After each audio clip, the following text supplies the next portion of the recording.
The SEC is out of the NCAA tournament before the Final Four. Meanwhile, the Big Ten has 2 of the 4 teams that will be headed to Indianapolis. Is this just another sign of the Big Ten takeover of college sports? What does that mean for the SEC? We will discuss today on this edition of SEC Football Unfiltered. Another episode with a little bit more basketball talk than usual. We'll get back to our regular football ways next week, but for now we're talking hoops. I'm Blake Toppmeyer alongside John Adams. John, Tennessee was the last SEC team standing in the NCAA tournament, third straight Elite Eight appearance for Rick Barnes. So on the one hand, bravo on making a third straight Elite Eight. On the other hand, they lost by about 7,000 points to Michigan in the Elite Eight.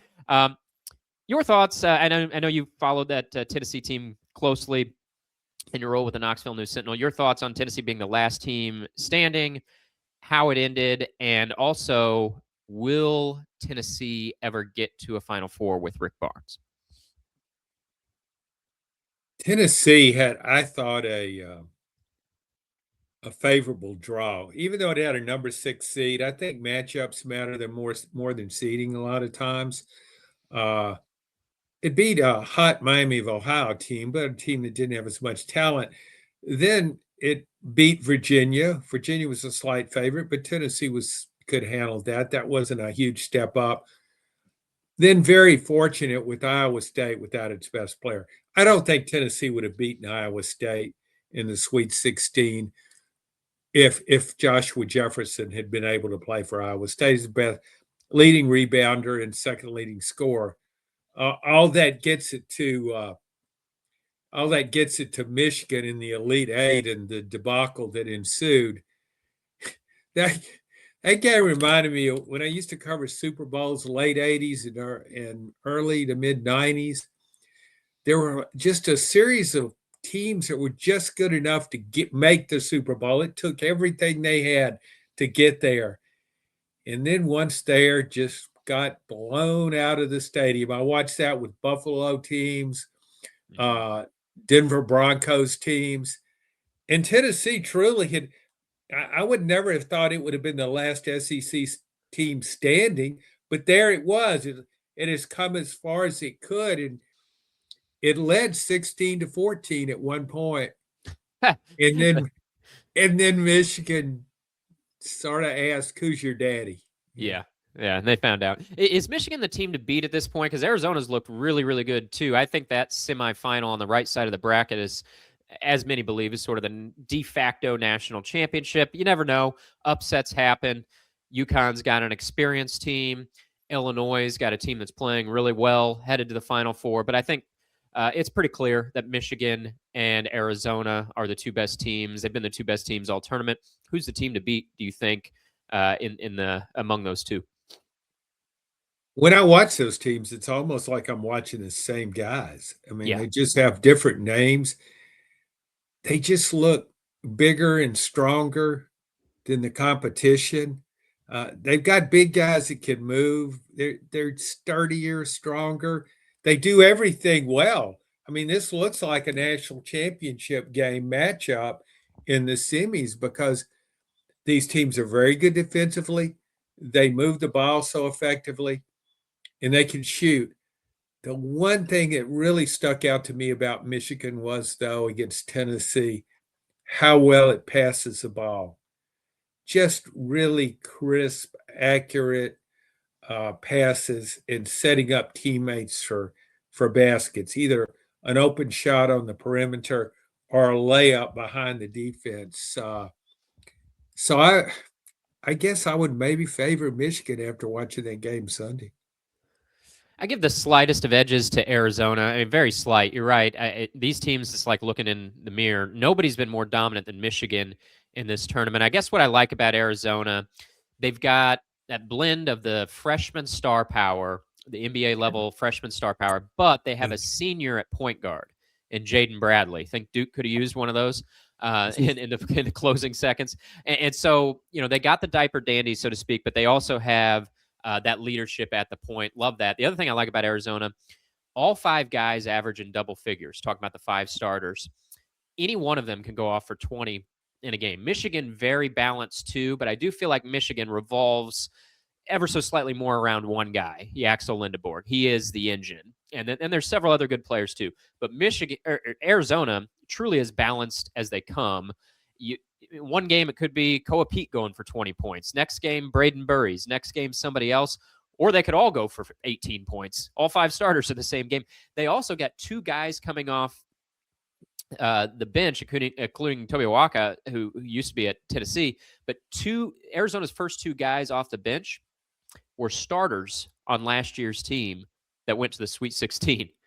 So their entire starting 5 averages in double figures, and their first 2 subs were starters on a Sweet 16 team. Could see it going either way. But I'll give the slight edge to Arizona, and I think whoever wins this game cuts down the nets 2 nights later. Curious about this, John. Do you think? I'm very strongly against this, but maybe you can take the other side. Because the 2 best teams are playing in the semifinals this year, just the way it fell, there's going to be some talk this week of, should they reseed the bracket at the Final Four? If you reseeded the Final Four at this point, you'd have Arizona and Michigan on opposite sides. I am very much against reseeding. I don't like it. And my biggest reason is this. The real star of the NCAA tournament is the bracket. The bracket is the star.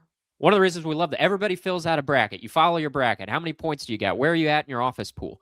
If you reseeded the Final Four, that kind of throws your office pool out of whack. It's like if you would have picked Arizona over Michigan or Michigan over Arizona in the semifinals, and then they reseed the Final Four and they're not even playing each other. How the heck does that work? And maybe people would say, well, you shouldn't let something as silly as an office pool or a bracket keep you from doing that. No, this is entertainment. That's what this is. This is an entertainment product. And oh, by the way, gambling in sports is at an all-time high. And that's not the only reason. But I think leave well enough alone. The tournament's not broke. You don't need to fix it.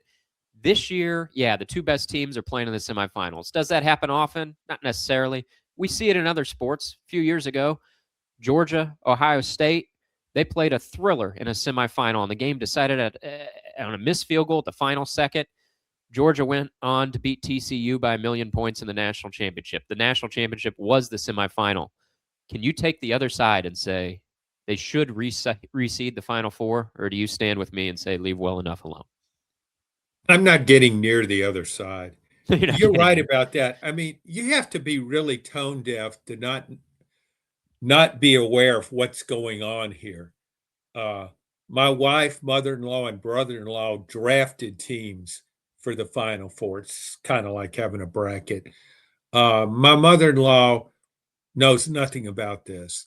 My wife doesn't know a lot about it, but they could draft teams and they go by seeding and that kind of thing. And so they're watching. My mother-in-law watched every game she could. And now try telling her, hey, they're going to reseed the teams in Indianapolis. She had a hard enough time dealing with the fact that a team that's geographically located in the West could be, and I would tell her, they're in the East Regional. What? How could that be? No, well, you got to kick geography out the door. But no, this sport, you have people that don't pay attention to college basketball. November, December, January, February. And all of a sudden, in March, they become super hoops fans. Yep. They follow the games. They play with their bracket. It's just a topic of conversation everywhere. My gosh, as you said, it's entertainment. So don't even think about doing that. Just leave it alone. We don't need big government getting involved in this. Totally. I totally agree with you, John. But you that dialogue is already starting. Now, I don't know if it's got any legs to it, but we're seeing chatter that. And you know what? If Duke wouldn't have blown that game in the final seconds, you wouldn't hear this talk, because you'd have 3 1 seeds in the Final Four instead of just the 2 playing each other. So, Duke's as much to blame as anything for blowing a 15-point lead. If they were in the Final Four, there would be none of this talk of reseed. We don't need to reseed the bracket. Leave well enough alone. And if the national championship happens to be that game Saturday, well, then don't miss that game Saturday. You better make sure to watch that one. Again, we see this in sports all the time, where the way the bracket plays out, a team gets upset or whatever, the two best teams end up playing in the semifinals instead of the national championship. It's okay. It's fine. And the NFL doesn't move a team from the NFC to the AFC when the playoffs start. Yeah, if the two best teams are in the same conference. I covered that NC State, Houston, Louisville. I guess Georgia was the other team in that, but way back in 1983 in Albuquerque. And Louisville and Houston were the two best teams. Super talented. They played in the semifinals, a classic game. And then everybody was, and the advanced storyline was always, well, these teams should be playing on Monday night for the national title. Lo and behold, NC State miraculously knocks off Houston on a last-second follow shot. And, in the national championship game after Houston's had this massive win over Louisville. So you had one of the most dramatic endings ever to a Final Four, even though everybody was saying, well, the championship was decided on Saturday with that dunkathon between Louisville and Houston. That's the way sports go. We're never sure how this is going to end up. It's not a 3-game series. It's one game, and weird things can happen. And frankly, the NCAA tournament is not designed for the two best teams to necessarily end up playing each other in the finals. There's a lot of great things this tournament does. What it doesn't, some years we get that. Some years we do get the two best teams playing in the finals. But to me, that's a bonus. That is not a requirement. That is not what this tournament is at its core designed to do. If you wanted to get the two best teams playing in the finals, you'd have a 4-team tournament, and away you go. No need to put anybody else in the field. You'd put the 4-1 seeds in a Final Four and just be done with it. But that's not what we do here. So we're in alignment there. One thing, John, before we move on to this Big Ten versus SEC debate, I want to circle back on something I asked you earlier, because they were the last team standing. Rick Barnes at Tennessee, he says he's not retiring. He's 71 years old, and so of course this time every year there's speculation as to whether he's done. He after that Elite Eight loss said no. He's really functioning as well as he ever has at Tennessee. I mentioned 3 straight Elite Eights. Up until that point, it had been, the story of Rick Barnes had been really good during the regular season at Tennessee, and then NCAA disappointments. Well, I'm sure Tennessee fans were disappointed by the way that game against Michigan went, but I don't think you can call an Elite Eight finish with this team a disappointment. 3 straight years in the Elite Eight. But I want to revisit, will he ever make a Final Four at Tennessee, do you think? First of all, we don't know how many years left he's going to coach Tennessee before he retires. He's got the one Final Four at Texas. Probably should have had more with some of the teams he had at Texas. Tennessee, of course, has never made the Final Four in their history. Bruce Pearl got him to an Elite Eight. Now Rick Barnes has done it 3 times.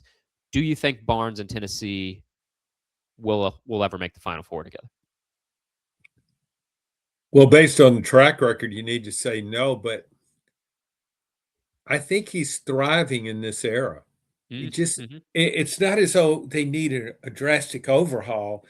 They need to keep doing what they're doing and just do it a little bit better. Rick Barnes has adjusted very well through all his decades of coaching to the rules changes. When he became a head coach at George Mason way back when, the 3-point line was only a year old in college basketball. So he's seen a lot of changes and gone through the game has changed dramatically.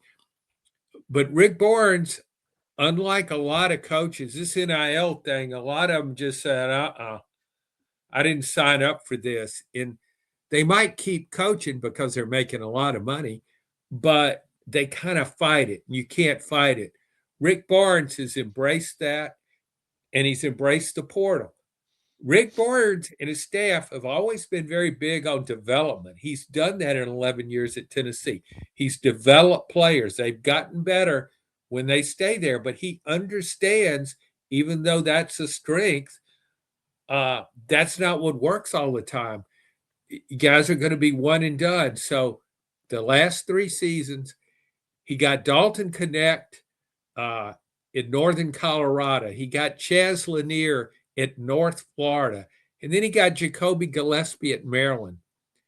Each of the past 3 seasons, 3 one-and-done guys, 3 transfers that he and his staff identified who became the team's leading scorers. So to me, he's really embraced this era. Also, Tennessee paid Nate Ament $3 or $4 million, a elite high school player, and he came in and had a really good season.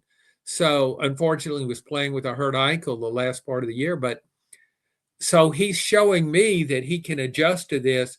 Now you just maybe need to get a little more NIL money and a little more offense. Instead of maybe getting 1 high score in the portal, get 2.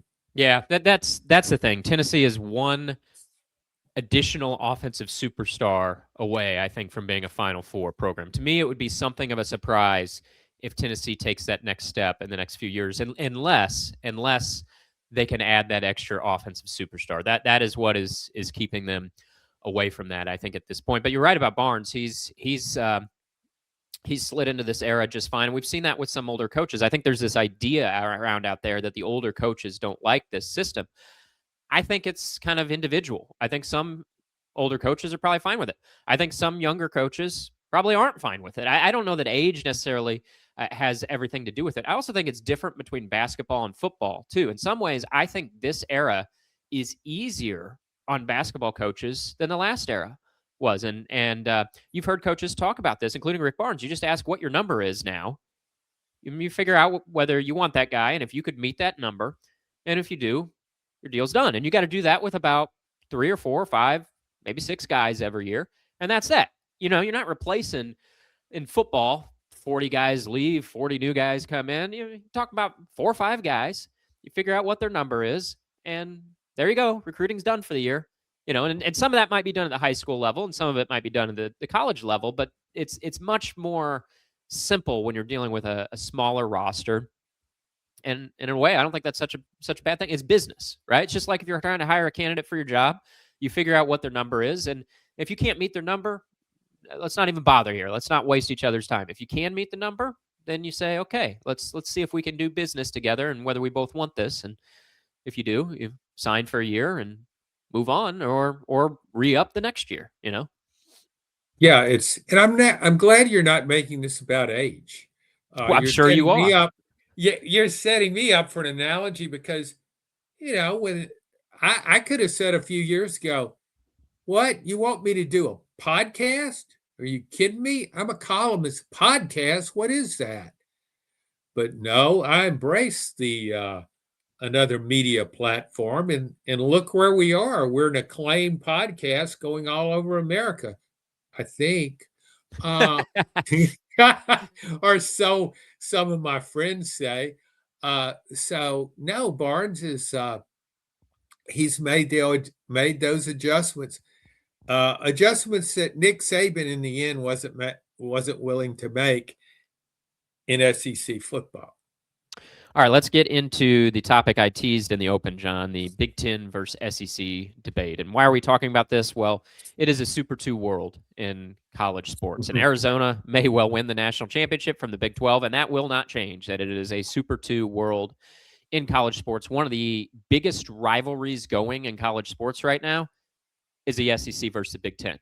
It's like Iron Bowl, Michigan, Ohio State, SEC versus Big Ten. It is one of the hottest rivalries going in college sports. And right now, you got to call it for what it is. The Big Ten owns it. They've won 3 straight national championships. Not only that, the SEC has not put a team in the national championship for 3 straight years. It's not that they're just not winning the final game. They're not getting to the final game. But at least in basketball, last year was a proud moment for the SEC. Last year, they qualified a record 14 teams for the tournament. A couple teams in the Final Four that controlled the Elite Eight, and then the Gators were chomping at the end, ending the SEC's basketball title drought that had gone back to Kentucky. The 2012 Kentucky team had been the last SEC team to win a men's basketball national title until Florida last year. So that even amid the football situation, the basketball season last year was a little bit of a face-saving moment, I think, for the conference on the whole. Well, now fast forward to this year, and this tournament has been all about the Big Ten. And so you have the Big Ten having won 3 straight football championships. They got 2 of the 4 teams in the Final Four. And if Michigan or Illinois comes away with the title, the Big Ten will break its infamous men's basketball national title drought, which it's still hard to believe this is true. Big Ten has not produced the men's basketball national champions since 2000, Michigan State. You think about all the good teams Big Ten has had. It's not been since the 2000 Spartans that the Big Ten had a champion. So, John, question to you. Is it the Big Ten's world right now, and is the SEC just playing for second place in the conference pecking order, or is it not quite so dire? Well, this past football season, I did a Big Ten SEC top 25 each week. And going into the season, I thought, we talked about this on our podcast, I thought the Big Ten is stronger at the top, SEC stronger from the middle all down. But then as the season progressed week by week, then we go through the playoffs and came to the realization that, the Big Ten's actually better at the top and in the middle. Basketball, kind of the same thing. I thought the Big Ten maybe had more teams at the very highest level than the SEC. But then as we go through the tournament, you look at Iowa, a 9th seed, a solid Big Ten team, but not one that you think of as contending for the Final Four national championship. And it beats Florida. No doubt Florida was the SEC's elite basketball team. Even though it wasn't as good as last year, it still had the wherewithal to make the Final Four. I think most people would agree with that. It was the number 1 seed. But Iowa, not Michigan, Iowa knocked Florida out of the tournament. And so then, you just have to admit it. You have 4 Big Ten teams in the Elite 8. You look at Purdue from the Big Ten playing Arizona really tough for a half. Now, Arizona pulled away, but contrast that with what happened with Michigan and Tennessee. That was just a beat down from the first few minutes on. Michigan kind of went right through the SEC on the way to the Final Four. It beat Alabama, which played a good first half, and then it beat Tennessee. But to me, it was almost a continuation of the football season. I likened Michigan's just total devastation against Tennessee. To me, was comparable at the Indiana and Alabama playing in the Rose Bowl. Mm-hmm. We didn't think of Alabama as a national title contender, but it's still kind of the program, has been for a long time in college football, and playing at that historic venue and totally overwhelmed by Indiana. And just never any doubt. And it was the same thing watching Michigan against Tennessee on Sunday. Totally. And that was, if you will, at the Elite 8 level of the football playoffs. That was a quarterfinal game, Yes. just like we're seeing here in basketball. Now, I know it's not the Elite 8. You can't totally compare them, but that's the level we're talking about. You're one of the best 8 teams standing, and you're not even close to the Big Ten's best team. Well, that's what we saw in this Elite 8 game here in basketball. And you're right, John, about like down ballot. We used to say, well, the Big Ten the last couple of years might have had the sweeter creme de la creme, but in the middle of the conference, the SEC is better. Well, that argument's gone now. I think this last football season, that argument went away. The Big Ten was better in the middle than the SEC was. And I think in basketball now, not only is the Big Ten better at the top, but you hit it. Iowa was a middle-of-the-pack Big Ten team. They beat Florida and go to the Elite 8. Illinois now in the Final Four. The Big Ten's not just better at the top, they're better in the middle, too. And the other thing is the SEC could at least say, well, we run the boardroom. Now, they don't hand out trophies for running the boardroom. But you can't even say that anymore. They don't run the boardroom anymore because the SEC, we know what they wanted in the college football playoff. They wanted 16 teams. That's what they wanted. Greg Sankey was clear on that. They wanted 16 teams, and since last summer, they wanted the 5+11 college football playoff format that we've discussed at length on this podcast. And you know who didn't want that? The Big Ten. And they said, you're not going to have it. SEC. You're used to getting what you want. This ain't that world anymore. And so here we are going into 2026. There's no 16-team playoff because the Big Ten didn't want it. And so the SEC didn't get it. And so if you take away the SEC used to be the best at the top. That's gone. Then they used to be the best in the middle. That's gone. Then they used to be at least still the best in the boardroom. That's gone. Now I think the SEC's best argument is they're the best at the bottom. Their last place team is probably better than your last place team. I think that's true. The last place team in SEC football, I would take them head to head against the last place team in Big Ten football. But my goodness, John, you're not going to put that on the banner. Fly that one on the headquarters in Birmingham. Our last place team's better than your last place team. Last place just means more in the SEC. Yeah, goodness. I like you brought the boardroom into it, so I'll continue the corporate casting and go with the SEC compared to the Big Ten. The SEC has the best maintenance department, best custodial service going. It's much superior to the Big Ten. You send Rutgers down to Starkville, Mississippi, and play a football game, and who are you going to bet on? I'm going with the Bulldogs. Absolutely. Yep.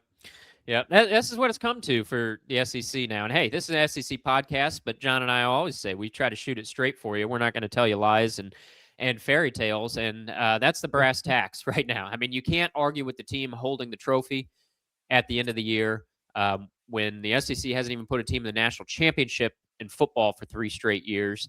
They didn't get the playoff format they wanted. Now they have no teams in the Final Four. Now, actually, I think basketball, this may be a one-off. The SEC could be back in basketball on top.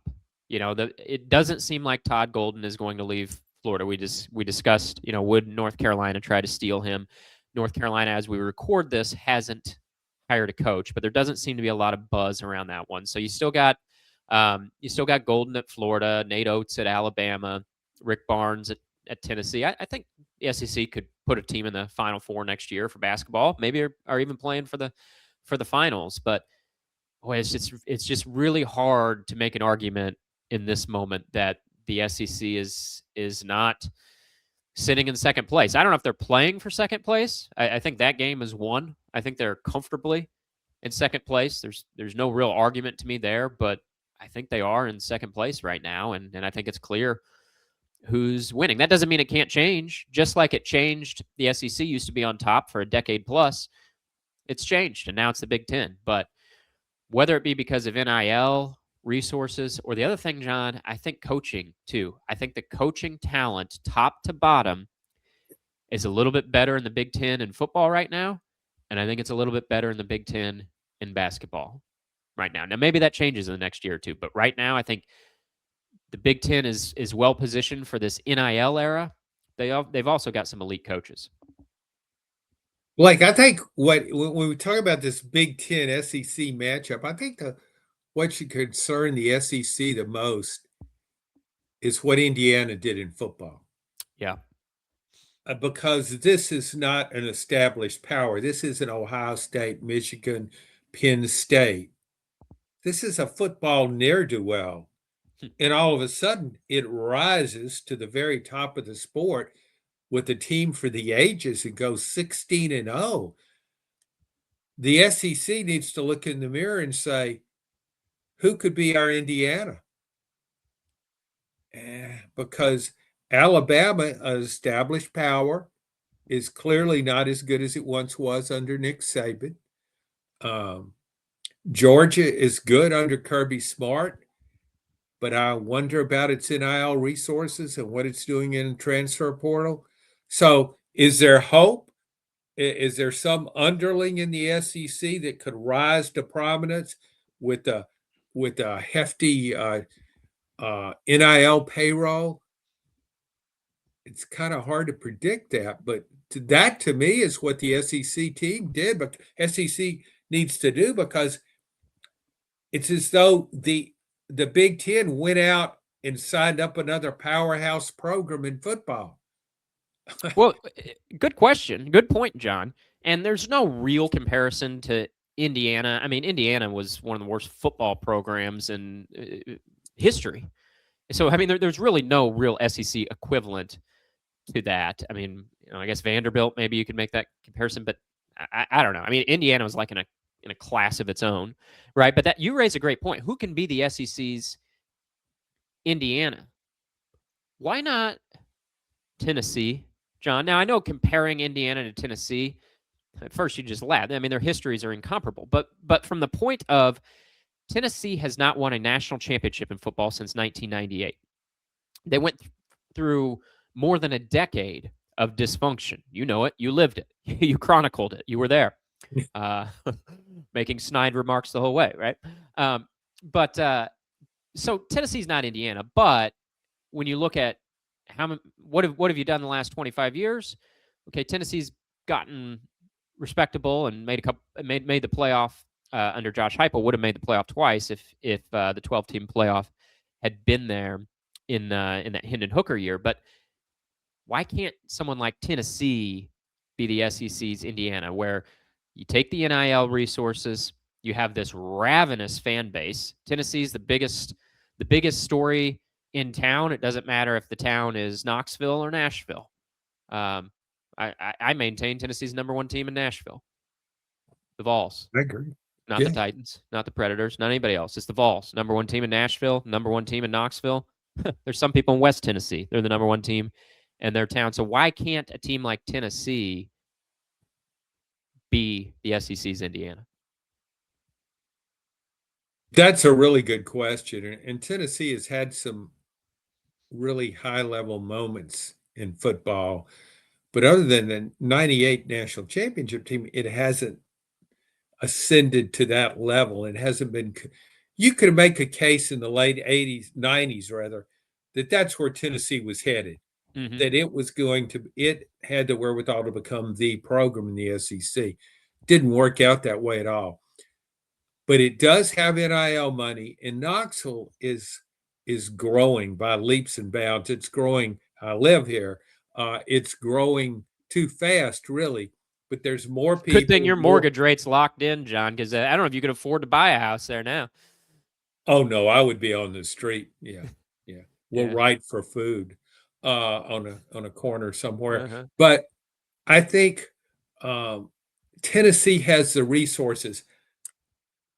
The SEC used to have an advantage. Its big advantage was facilities. Right. And Tennessee had great facilities because it recruited nationally really as much as anybody in the conference did. And it still has that ability, but now you recruit via NIL. I think it has the capability to pull this off. But I can't say that it will become an Indiana. It's hard to predict. Who could have predicted Indiana? I guess we talked about this before, but if you look at Kentucky, that to me is a better comparison to Indiana. Yeah. And those schools aren't that far apart. Kentucky at the northern end of the SEC, bordering on Indiana. Kentucky, a basketball school. Indiana, a basketball school. Kentucky just crazy about basketball. And its football moments have been, though greater than Indiana's, non-threatening to the powers that be in the SEC. But now it fired Mark Stoops and paid him $38 million or so. It hired Will Stein, for the Oregon offensive coordinator, and spent a lot of money in the transfer portal. That makes me wonder, can Kentucky, does it have more than I thought it did? Could it become that? I don't know. But that's the program that comes to mind when we start saying, who could be the SEC's Indiana?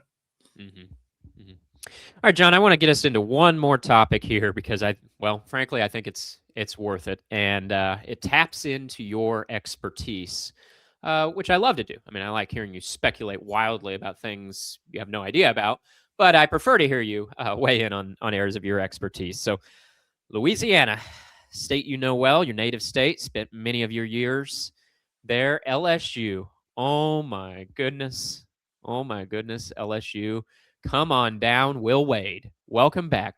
John, in all your years doing this, do you ever remember a coach who was fired for cause, not just fired, but fired for cause, kicked out, and then 4 years later is welcome back, hailed as a savior, the prodigal son, come in and rescue us, Will Wade. Will Wade, the man caught on an FBI wiretap, talking about a strong ass offer. Will Wade, who left the program in shambles at LSU. Well, but then he authored a Cinderella story at McNeese, had a decent year one at NC State, didn't stick around for year two because Mama called, and it was time to come home. Will Wade back at LSU. You have the floor, John. Your thoughts? Well, let's go back to Will Wade at McNeese. A lot of people might know. No, that's the Louisiana school in Southwest Louisiana in Lake Charles. Do you think McNeese was bothered by what happened to Will Wade at LSU? No, it was. They saw it as a feature, not a bug. That was a feature. Yeah, just hey, you see what he did? Okay, we'll give the guy some money. We don't care about FBI. Look, you could be, you could go from from prison to the governor's mansion in Louisiana. It's not a big leap. I remember when Edwin Edwards was there. I was a columnist in Baton Rouge when Edwin Edwards was the governor there, and I mean, you know, he taunted the FBI. Just he would go on these gambling sprees in Las Vegas, and much of the general populace didn't look at it as, oh my God, that's our governor. What an embarrassment. You know, who's paying for this? A lot of people in Louisiana said, man, that's how I'd like to roll. Man, he became a role model for Louisianians. So yeah, there were some people embarrassed by it, but others were saying, yeah, he's a winner. So I don't think there's any. You look at the Lane Kiffin hire from Ole Miss. I mean, it's as though Lane Kiffin was made for LSU football. It's like he's really come home. Unlike Will Wade, he hadn't been there before, but this is home. You know, some people are born in rural areas, but they really belong in a big city. It's about personality and all that stuff. And, you know, Lane Kiffin probably should have been born in South Louisiana. A couple things here, John. One, since you mentioned home, Will Wade's quote after LSU hired him was, quote, I love this. I love this. Will Wade said, quote, it's a chance to go home. Will Wade's from Nashville, John. He's from Nashville. He's spent his career living out of a suitcase like a traveling salesman, off to whatever the best deal is up the road. He does not stay long. He went to college in Clemson, but he says this is a Nashville native. Will Wade said this is a chance to come home. But the more I thought of it, I thought, well, LSU has crafted itself into this land of renegades and rebels. It is now the athletic department of Will Wade, Lane Kiffin, Kim Mulkey. I mean, think about that lineup. Think about that heart of the order. Like I said, it's just a haven for renegades and rebels, headlined by Will Wade and Lane Kiffin. I mean, Kim Mulkey, I mean, she's the statesman of that group, right? As compared to Will Wade and Lane Kiffin. But yeah, at first I was just doubled over when Will Wade said chance to come home, and this guy from Nashville who went to college in Clemson and is just constantly been on the move in his coaching career. But the more I thought about it, I'm like, at least his spiritual home. Yeah, I think Louisiana and LSU, that's his spiritual home. Yeah, I think that's what it's all about. I was actually in Louisiana when Kim Mulkey was hired at his basketball coach a few years ago. And so her introductory press conference was carried live on a Baton Rouge station. The governor was in attendance. Governors and coaches they travel in the same circles near LSU. And so Kim Mulkey was delivering a speech. And it's a speech that former governor, it would have made Edwin Edwards proud. It would have made the famous Huey Long. A lot of people outside of Louisiana don't know about him, but he might have been headed for a presidential run at one time. He was an incredible speaker, charismatic. And Kim Mulkey's speech was she hit every button. Just every button. I mean, you could just see her pulling that whole state together. Now, she is a Louisiana native, grew up not far from LSU in Hammond, Louisiana, where she was a valedictorian, was an All-American at Louisiana Tech. So despite her sojourn in Baylor, she's Louisiana, but she just knew exactly what to say. Mm-hmm. And she's the perfect hire for them. But in a way, Lane Kiffin is kind of that too. Because I remember when Lane Kiffin was hired by Tennessee and at his introductory press conference, it wasn't at a Kim Mulkey level, but he gets up there, he's speaking to a civic club at the end of the day or some group, and I was there, and he's making fun of Urban Meyer in Florida and implying that they're cheating. It was a joke. But see, that's the kind of thing that resonates with Louisianians. It told them, yeah, this guy's going after the big dog. He's not afraid of him. That's what we like to see. And the idea, well, he's calling him out for cheating. He said, but he'll do whatever it takes. Yeah, and one thing about Will Wade, John, he's in on the joke. At least you got to give him that. Some of his comments this week, when he got off the plane there at the airport, some local reporters there in Louisiana, rolled up to get kind of the first comments here on the airport comments. And Will Wade didn't do a full interview. He said he couldn't do a full interview because Louisiana had told him, LSU had told him not to. And he said, quote, "I'm trying to follow more rules this time."